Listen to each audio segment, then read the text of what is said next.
The blizzard hit like a freight train, ripping the door off its hinges and hurling shards of ice into my face before I could even scream. "Get out!" My father's voice thundered over the howl, his fist slamming the table so hard the single flickering bulb overhead shattered, plunging our trailer into darkness that smelled of cheap whiskey and regret. I was 9 years old, clutching that ratty wool coat Mom had scavenged from the church donation bin, the one with the mismatched buttons and a hole big enough to swallow my dreams. And in that moment, I knew rejection wasn't just a word. It was the cold seeping into my bones, marking me forever. That coat became my armor, frayed and heavy, as I stumbled out into the whiteout, the wind clawing at me like it wanted to strip away more than just the fabric. Behind me, the trailer's lights flickered back on, a mocking beacon of the warmth I'd never reclaim. I didn't cry, not then. Kids like me in Milford, Ohio, learned early that tears froze solid in a Midwest winter, and survival meant keeping your head down, your secrets buried deeper than the snowdrifts. Milford was the kind of town that clung to the edges of Route 23 like a bad habit, all rusted silos and faded American flags whipping in the perpetual wind. Population, 2,847. Give or take a factory layoff or a teen runaway. We didn't have much. Main Street boasted a diner that served coffee blacker than the miner's lungs, a hardware store where dreams went to die on dusty shelves, and the First Baptist Church, which preached fire and brimstone on Sundays but locked its doors to anyone who didn't tithe. My family fit right in.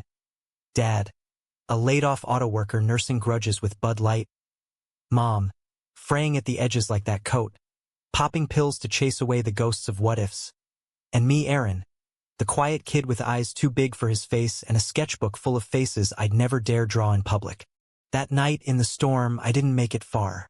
The cold turned my legs to lead, and I collapsed against the old oak by the creek, the one locals called Widow's Whisper because of the way its branches moaned like lost souls. Burrowed into the roots, I wrapped that coat around me tighter than a prayer, whispering to the wind about the drawings I'd hidden under my mattress. Boys holding hands under football stadium lights, their smiles brighter than any touchdown. I knew even then I was different, that the way my heart stuttered when Tommy Hargrove passed me in the hall wasn't just friendship. But Milford didn't raise boys like that. It raised men who fixed trucks and women who baked pies, and anything in between got buried with the coal ash. Dawn broke gray and grudging, and old Mrs. Harlan found me, her collie nosing at my frostbitten fingers. She didn't ask questions, just bundled me into her pickup, the heater blasting like a lifeline, and drove me home. Dad was passed out on the couch, Mom chain-smoking in the kitchen, her eyes red-rimmed but silent.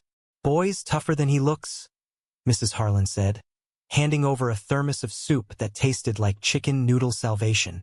From then on, she became my unofficial guardian, slipping me books from the library. Steinbeck, Whitman, stories of outcasts who found their way. But the coat? I kept it, mended it with fishing line and prayers, wearing it like a badge of the night I first tasted exile. High school was a pressure cooker of flannel shirts and Friday night lights, where conformity was the only currency that didn't bounce. I played clarinet in band, kept my grades straight A to dodge the draft of Dad's disappointments, and learned to laugh off the slurs that followed me like exhaust fumes. "Fairy Aaron," they'd call, chucking wadded-up notes with crude cartoons into my locker. Tommy Hargrove, now the quarterback with a jawline like chiseled granite, would flash that grin that twisted my insides, then join in the chorus to prove he wasn't one of them. Betrayal starts small, I guess. A glance avoided, a joke shared to fit in. But it carves deep. By senior year, I'd built walls higher than the grain elevators. That's when Bentley arrived, transfer from Cleveland, with his leather jacket slung over one shoulder and eyes like smoked quartz. Gray and piercing, seeing right through the bullshit. He sat behind me in English, doodling tattoos on his notebook margins. Wolves, roses, a compass pointing nowhere. "What's your poison, Aaron?" he asked on day one, voice low like he was sharing contraband. I mumbled something about Orwell, but he leaned in, breath warm against my ear. "Nah, I mean the real stuff. What keeps you up at night?" Bentley was chaos wrapped in charm, the kind of guy who could quote Kerouac 1 minute and hotwire the principal's golf cart the next. His dad was a biker, mom long gone, and he carried that edge like a switchblade in his smile. We fell into orbit fast, study sessions in the library that stretched to midnight walks by the tracks, sharing Marlboros and secrets under the freight car's rumble. He told me about the fights in foster homes, the tattoo parlor apprenticeship he'd bolted from when the owner got too handsy. I confessed the drawings, the dreams where hands intertwined without shame. Worlds full of assholes, he said, flicking ash into the dark. But you're the real deal, AR. Don't let em dim that. Our first kiss happened in the cab of his beat-up Chevy, rain sheeting the windows like a veil. Parked at Lover's Leap Overlook, the town lights twinkling below like fallen stars. He cupped my face with calloused hands and pulled me in. It was tentative at first, lips brushing, hearts hammering, then fierce, like we'd both been starving. I've wanted this since day one, he murmured against my neck, and for the first time, the cold in my chest thawed. That coat, draped over the gearshift, watched us like a silent witness. But Milford doesn't let joy linger. Whispers started, glances in the diner, notes on windshields. Bentley's ex from Cleveland rolled into town one fall afternoon, a tattooed whirlwind named Jax, spilling stories over beers at the VFW. Bent's always been a runner, he drawled to anyone who'd listen, eyes on me across the room. Leaves them high and dry when the heat's on. I laughed it off, but doubt wormed in, cold as a draft under the door. Winter senior year hit harder than usual, the kind that ices over the Ohio River and turns commutes into gambles. Dad lost his temp gig at the mill, came home swinging, and I dodged fists in the hallway like it was a game of crack the whip. Bentley became my refuge, pulling me into his aunt's attic apartment above the auto shop, where we'd huddle under quilts, tracing constellations on fogged glass. We're getting out, he'd promise, fingers laced with mine. Chicago, maybe, or San Fran, somewhere the snow doesn't bite so hard. Graduation came and went in a blur of polyester gowns and forced smiles. I packed that coat into a duffel with my sketchbook and a bus ticket stub from Mom's secret stash. Bentley had a plan.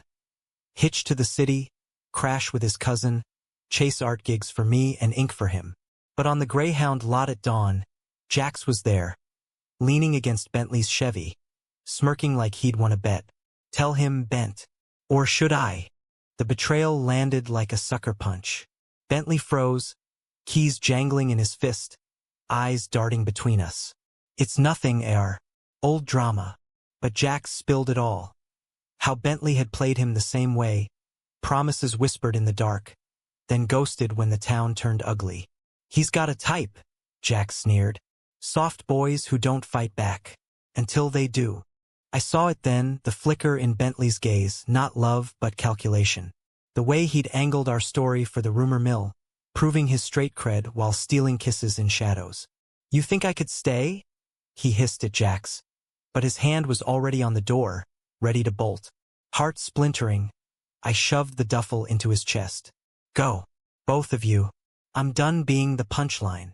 The bus doors hissed shut behind me, Milford shrinking in the rear view like a bad dream. Chicago swallowed me whole, neon buzz and endless concrete, where I crashed on a community college dorm floor, majoring in graphic design by day and bartending dive bars by night. That coat hung in my closet, a relic I couldn't burn, its threads whispering of what-ifs. I dated, cautious flings with baristas and barflies, guys who saw my sketches and called them deep, but none stuck. Bentley's ghost lingered, a bruise that faded but never vanished. Years blurred. A freelance gig illustrating indie comics, a tiny walk-up in Wicker Park with windows that rattled in the wind. I came out properly at 22, over Thanksgiving potluck with Mom. She hugged me fierce, Dad grunted and changed the subject, but Milford's echo followed. Ferry errands making it big. The alumni newsletter crowed, laced with barbs. Pride marches became my church, rainbow flags my new armor, but isolation crept in, cold as that long-ago blizzard.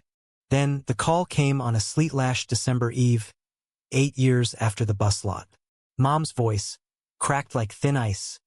It's Dad. The mill's closing for good. Layoffs hit everyone. And the storm, It's the worst since '78. Folks are freezing, Aaron. Power lines down, no heat. Mrs. Harlan's shelters overflowing. Milford in crisis. A freak winter siege. The weatherman calling it the Big Chill 2.0. Sub-zero temps, blizzards burying roads. The elderly and poor trapped without fuel. News clips showed the church distributing canned soup, but lines snaked for blocks, faces gaunt with fear. I stared at my laptop screen, heart twisting. Chicago's skyline glittered outside, but I saw the oak by the creek, roots cradling a boy's broken dreams. Against every instinct screaming run the other way, I booked a red-eye, that damn coat yanked from the closet like an old friend. The flight touched down in Columbus, then a rental jeep into the white hell of home.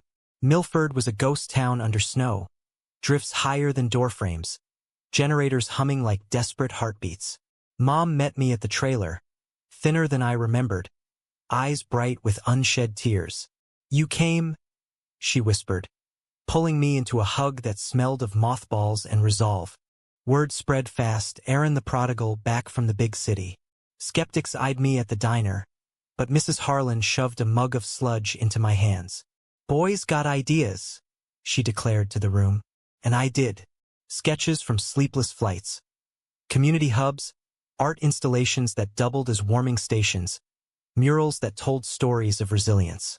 I'd fundraised online en route, GoFundMe exploding with Chicago queer collective donations, old comic clients chipping in. But it was more than money. It was me, stitching warmth from the threads of my scars. The first setup was the old mill warehouse, its cavernous space a frozen tomb until we rigged space heaters and cots. I painted the walls that first night, brushstrokes glowing under lantern light. Figures linking arms against the storm, faces diverse. Farmers, factory hands, kids with wide eyes. "This ain't charity," I told the volunteers. A mix of church ladies and ex-jocks. "It's us. Holding on." That's when I saw him. Bentley hauling propane tanks from his truck. Beard frosted, jacket patched with duct tape. Older, harder around the edges, but those eyes. Still seeing too much. He froze mid-stride, tank slipping from his grip with a thud. "AR," he breathed, like my name was oxygen. The air crackled, thicker than the frost. "Don't," I said, voice steady as I could manage, dipping my brush into cerulean. "We're not kids anymore." But Milford's siege had no mercy. Days blurred into a grind. Convoys battling drifts for supplies, nights tallying the vulnerable. 50 seniors without heat, families burning furniture for warmth. Bentley threw in, silent at first, his truck the lifeline for remote farms. We'd cross paths in the warehouse, him stacking wood, me sketching donor updates on my phone. Whispers followed, Bentley's back, too. Cleaned up, they say. Running the shop now. One midnight, the storm peaked. A howler that snapped power lines like twigs, plunging the town into abyss. Generators sputtered. The warehouse a sea of anxious faces lit by candle stubs. Kids whimpered. Elders shivered under blankets too thin. I climbed a crate, lantern raised like Lady Liberty's torch. "Listen," I called, voice echoing off the rafters. "This cold? This tried to break us before. But we're Milford. We bend, we don't shatter." Murmurs rippled. Then Bentley stepped forward, face shadowed. "Aaron's right. I know cold. Left a good man in it once." His gaze locked on mine, raw as an open wound. I was a coward. Ran because I couldn't face what I felt. What I broke. Gasps echoed. Then silence thick as snowfall. Jax was long gone. Rumor had it. But the truth hung there, unvarnished. I swallowed, the weight of that bus lot lifting like fog. "We all run sometimes," I said softly. "Question is, do we turn back?" The crowd leaned in, hands clasping across aisles. Strangers becoming family in the glow. Bentley crossed to me, not touching, but close enough I felt his warmth. "I'm turning back, Air, if you'll let me help carry this." Dawn broke with plows rumbling, aid trucks finally breaching the drifts. The warehouse held. A beacon, stories shared over steaming cocoa. Tommy Hargrove, now a dad, admitting he'd been scared back then. Mrs. Harlan reading Whitman aloud, her voice a balm. My murals drew crowds, not just for shelter but solace, faces finding themselves in the paint.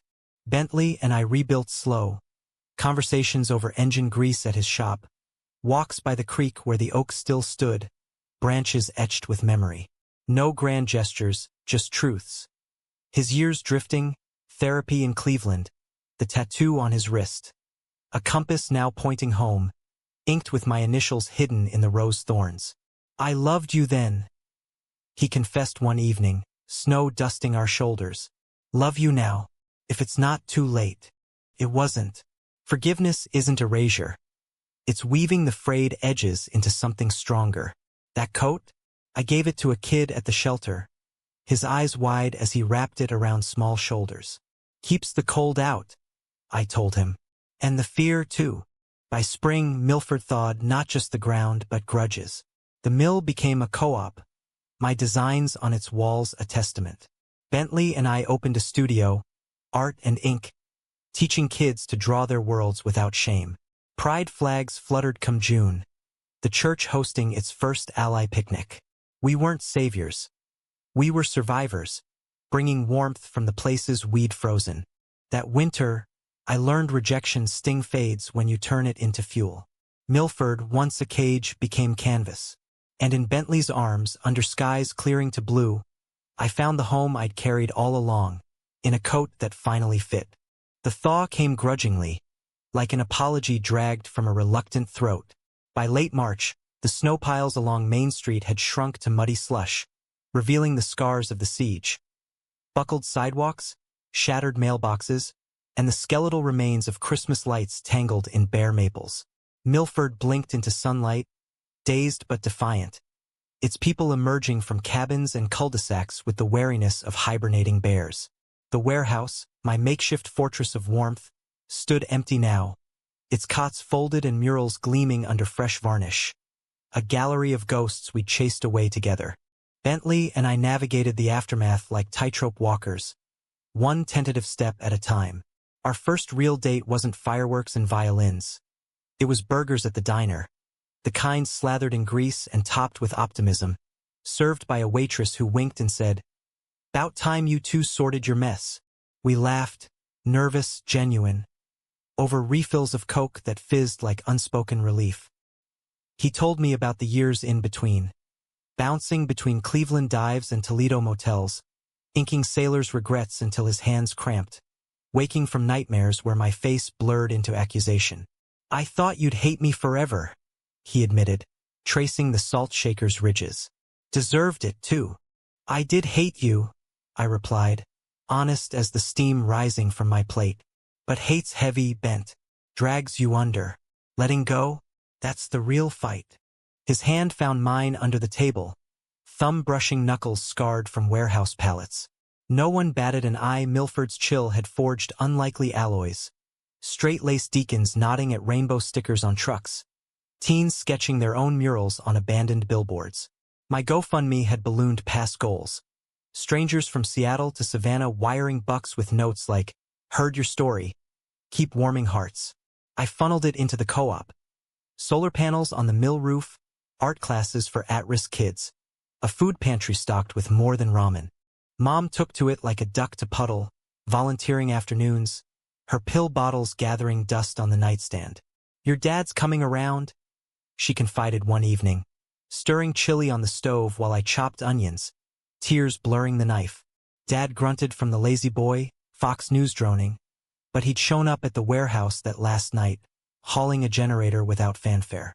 No hugs, no Hallmark speeches, just a nod as he plugged it in, the hum drowning his gruff, "Don't make a fuss." It was enough. Humanistic progress isn't tidal waves. It's ripples, steady and inexorable. Bentley moved into my Chicago sublet that summer. No, wait, we stayed in Milford. The city lights called, but home's gravity pulled harder, its flaws familiar as freckles. His aunt's attic became ours, creaky floors and all, with a skylight framing stars that felt closer than before. Nights, we'd lie tangled in sheets that smelled of turpentine and motor oil. His head on my chest, heartbeat syncing like a metronome. "Remember the Chevy?" he'd murmur, fingers mapping the constellation of moles on my shoulder. I'd nod, the memory sweet now, edged with ache. Best bad decision I ever made. But conflict doesn't evaporate with spring bulbs.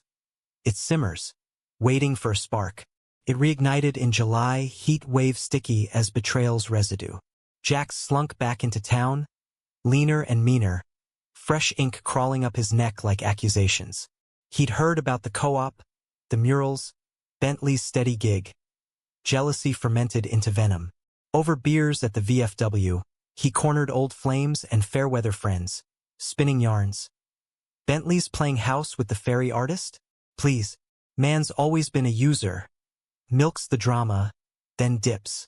Whispers slithered through the heat, reaching me via Tommy Hargrove, now a deputy with a paunch and a protective streak. Jax is stirring shit, Tommy said, cornering me at the hardware store, where I was picking up canvas stretchers. His face, once all-American boyish, creased with concern. Says Bentley's using you to rehab his rep. Thinks he can drag him back to the wild side. I laughed it off, but the doubt uncoiled, cold finger tracing my spine. Bentley had been distant lately. Late nights at the shop, phone buzzing with deleted texts. Client drama, he'd shrug, kissing my temple. But trust is fragile as eggshell, and Jax's shadow cracked it wide. The climax brewed at the co-op's grand opening. A block party under strung bulbs and harvest moon.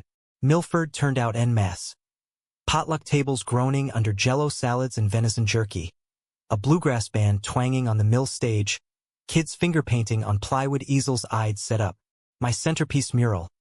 A tapestry of town faces woven into a quilt against the storm.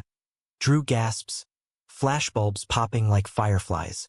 Bentley stood beside me, arm loose around my waist, pride radiating like the bonfire's glow. You did this, AR, he whispered, lips brushing my ear. Brought us all back. Then Jax crashed the gate, swaggering in with a six-pack and an entourage of barflies. Eyes locked on us like heat-seeking missiles.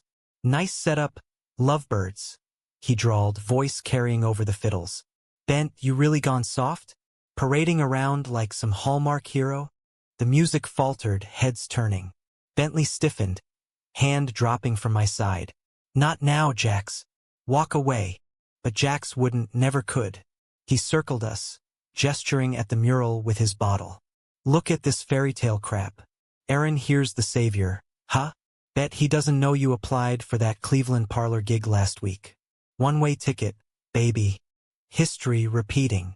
The words landed like a gut punch, air evacuating the crowd. My stomach plummeted, visions of bus lots, duffels shoved into chests. Bentley went pale, mouth opening on denials that died unspoken. Jax smirked, triumphant, as murmurs swelled. Is it true? Bentley's leaving again? I stepped forward, voice steady though my world tilted. Is it, Bent? Tell me. He met my eyes, anguish carving lines I'd never seen. I looked into it. For us. Thought a bigger city might. For us. The laugh escaped bitter, raw. Or just you. Running when the spotlight shifts?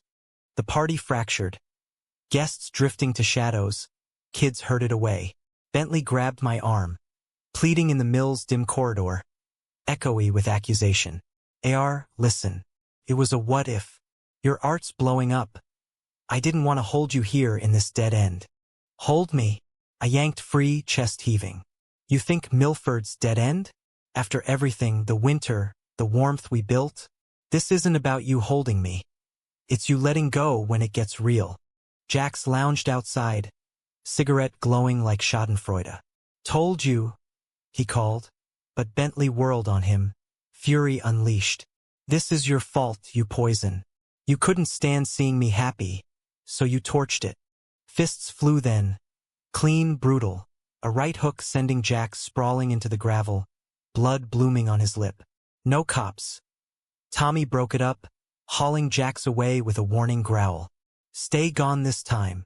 Bentley slumped against the wall, knuckles split, eyes shattered glass. I fucked up. Again. The application. I tore it up last night. But yeah, I thought about it. scared I'd drag you down. Like before. The confession hung, heavy as humidity. I wanted to rage, to walk like he had years ago. But humanism whispers in the quiet. People aren't static. They're stories, rewritten in fits and starts. You don't drag me, Bent, I said finally, voice cracking. We carry each other. Or we don't. He nodded, tears carving tracks through dust. Then let me carry. Please. We didn't kiss under the moon that night, no cinematic makeup. Instead, we cleaned up the party debris side by side, stacking chairs in silence that spoke volumes. Forgiveness isn't a switch. It's dawn, creeping over horizons. Fall gilded Milford in amber, leaves carpeting the creek, harvest fairs buzzing with cider and caramel. The co-op thrived, my designs licensed for calendars that shipped nationwide, proceeds funding scholarships for queer youth. Bentley inked a mural of his own on the shop wall, a road forking into horizons, one path looping home. For the runners, he said, needle humming. Mom and Dad hosted Thanksgiving. Turkey dry but earnest, Dad carving with a gruff, pass the rolls, son. No labels, just presents. Bentley fit, trading shop stories with uncles, his hand finding mine under the tablecloth, anchor steady. Winter loomed again, first flakes dusting like benedictions. We hung that compass tattoo story on our wall, a reminder. Direction chosen, not dictated. Milford's cold had forged us. Not unbreakable, but bendable, warmer for the cracks. In the end, warmth isn't absence of storm. It's the light we kindle within, and that, I learned, outlasts any blizzard. The second winter in our rebuilt world arrived with a deceptive gentleness, snowflakes drifting like confetti from a half-hearted parade, rather than the battering rams of memory. But Milford, ever the skeptic, braced anyway. Generators serviced, pantries stocked, my murals now talismans against the chill. Bentley and I had settled into a rhythm, the kind that feels like jazz. Improvised, harmonious, with room for offbeats. Mornings started with coffee brewed strong as resolve. Him sketching tattoo flash while I scanned freelance briefs on my tablet. Afternoons bled into shop consultations or co-op workshops, where I'd guide teens through charcoal portraits, coaxing out the beauty they hid like contraband. Yet beneath the melody lurked discords, subtle as a flat note. Bentley's restlessness manifested in small rebellions. Midnight drives along deserted county roads, radio cranked to Springsteen anthems about highways and heartbreak. Just clearing my head, he'd say, returning with wind-tousled hair and eyes distant as taillights. I'd nod, swallowing the echo of Jax's taunt. Runner's always been a user, but trust, once mended, phrase at the pull. It was the letters that ignited the next conflict. Innocuous envelopes postmarked Cleveland, arriving like ghosts at our mailbox. Bentley snatched them first, stuffing them into his jacket with a casual bills from the old parlor. But curiosity is a thief, and one afternoon while he ran errands, I rifled the stack. Innocent queries at first, then a plea from his former boss. Come back, kid.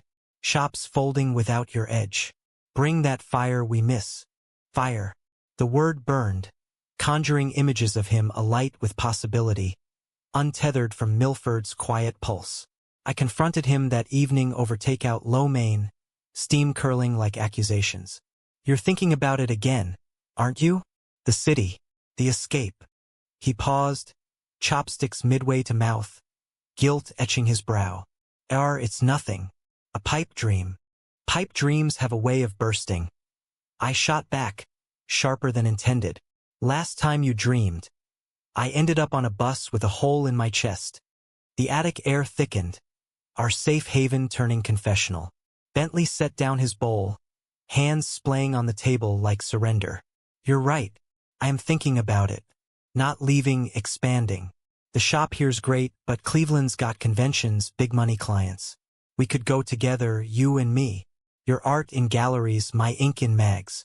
Make something bigger than this town. Bigger. The word stung, implying Milford was small time, our warmth a footnote. This town saved us, Bent. Gave us second chances when the world wrote us off. You want to ditch it for spotlights and strangers. It's not ditching, it's growing. His voice rose, frustration fraying edges. You've got talent exploding. Why chain it here? Remember the kid you were sketching in secret? This is your shot to roar. Roar. I wanted to, God, how I did. Chicago offers had trickled in gallery shows, book cover commissions.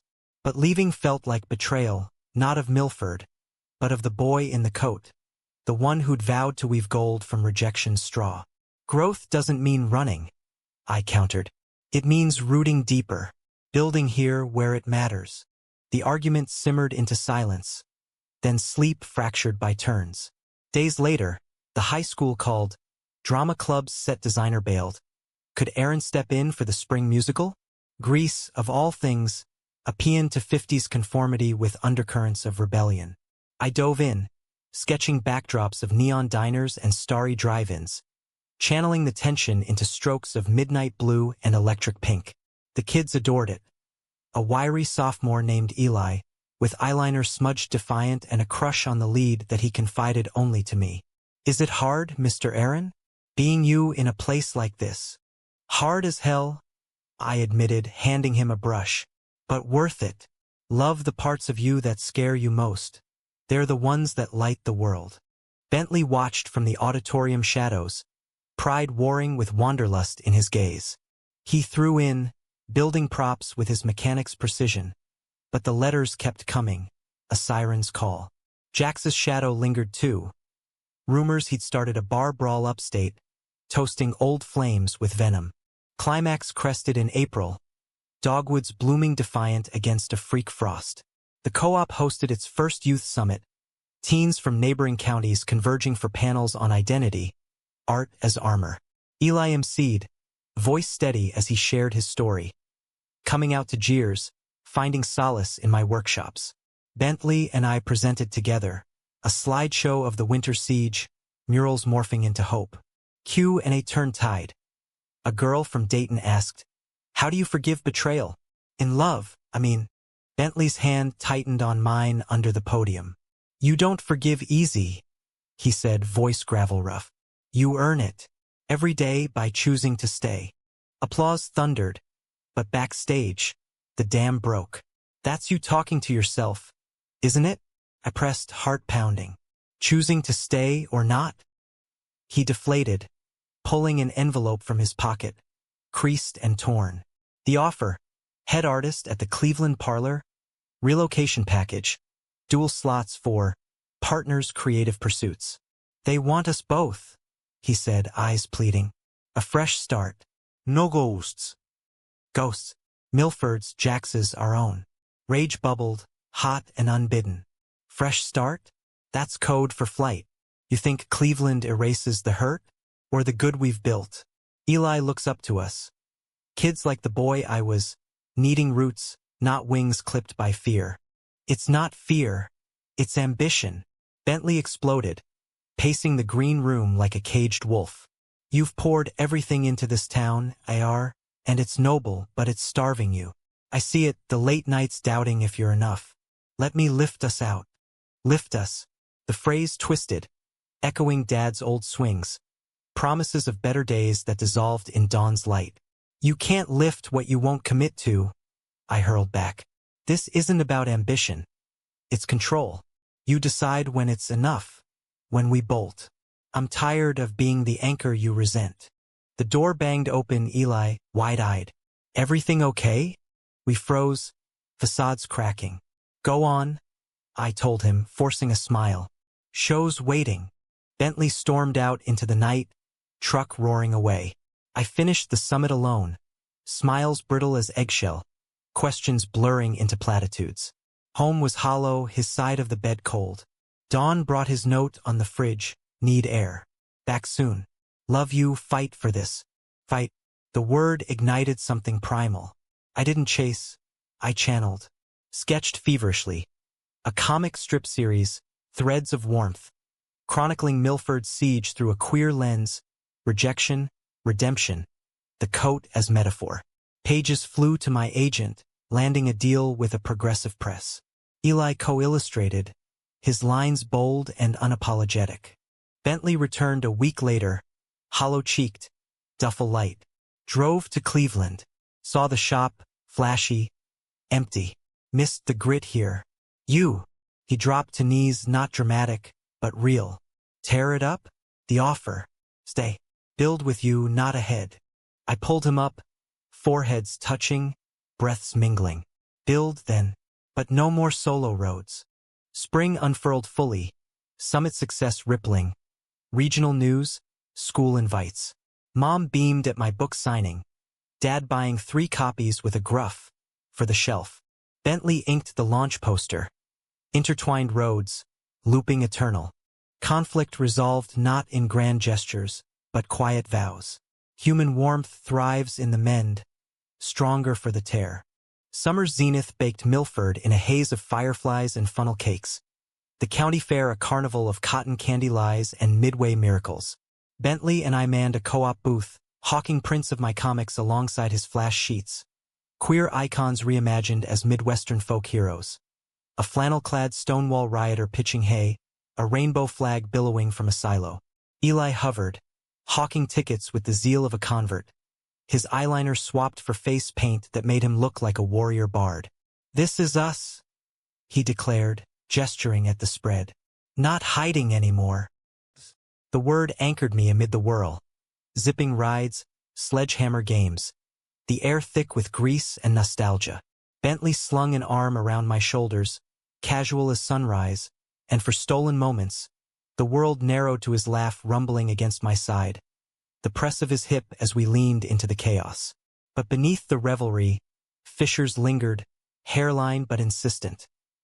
His glances at the horizon, my sketches veering darker, laced with tempests unspoken. The Betrayal sequel slithered in on Labor Day, a postcard from Jax.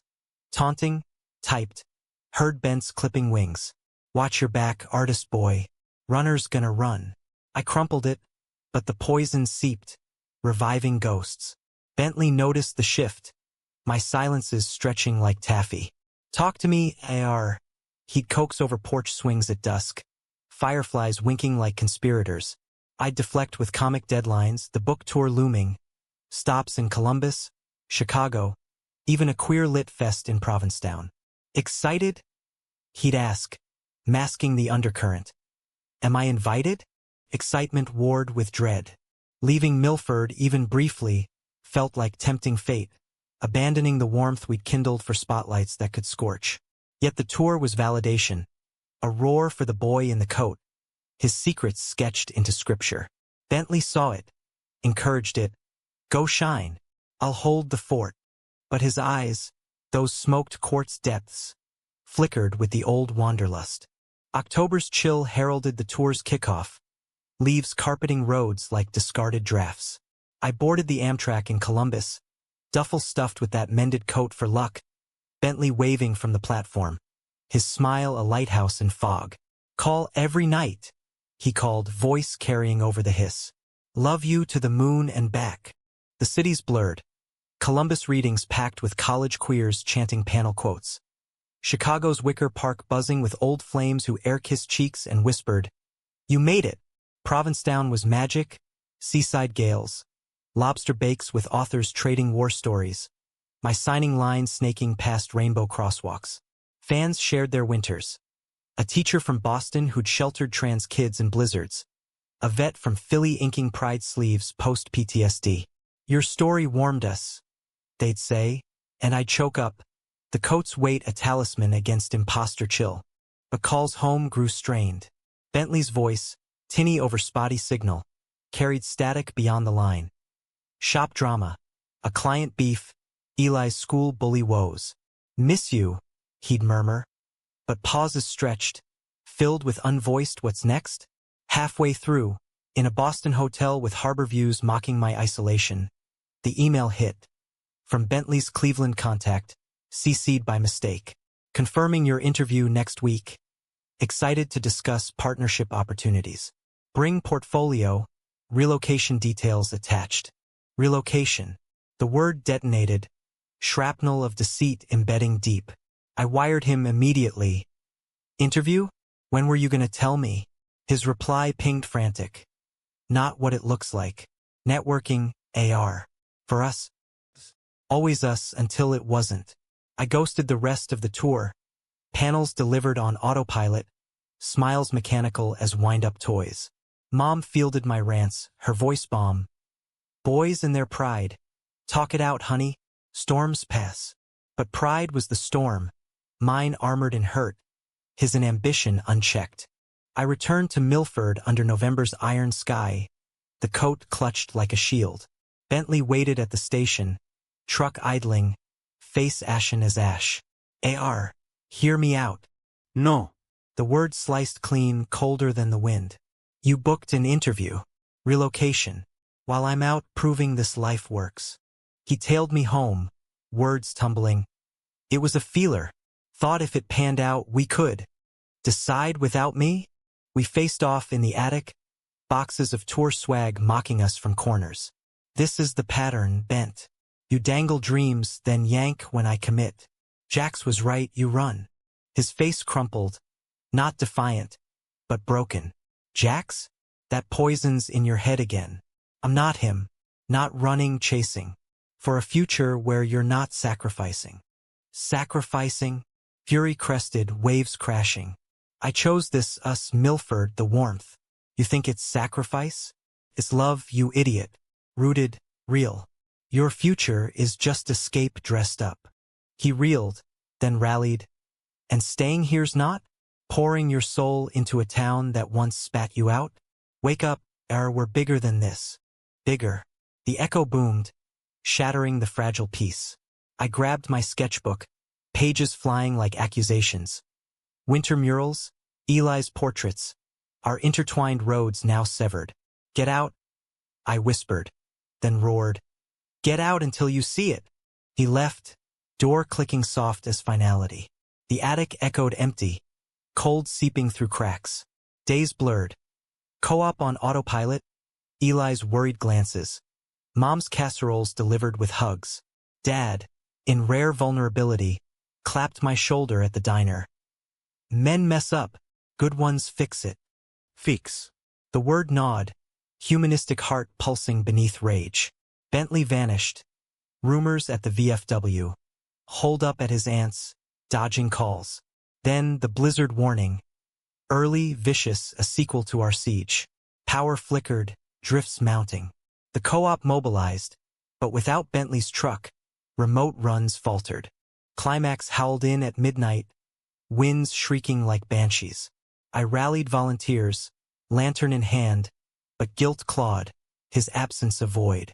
Then headlights pierced the whiteout. His Chevy, plowing through, cab loaded with blankets, tanks, faces. Jax, of all people, shotgun, sheepish. Bentley burst in, snow-caked, eyes wild. Can't do it without you, he panted, dumping supplies. Interview? Walked out 5 minutes in. Told him Milford's my canvas. You're my north. Jax shuffled forward, boots dripping. My bad, Aaron. Stirred shit 'cause I couldn't handle losing. Been solid. Let him prove it. The crowd hushed, storm raging outside. I searched Bentley's face, raw, resolute. Prove how. He knelt amid the chaos, not grand but grave. Pulling a ring from his pocket, simple silver, etched with compass rose and coat button. Marry me, AR. Here. Roots and wings, together. No more solos. Tears froze on lashes, crowd whooping as I hauled him up.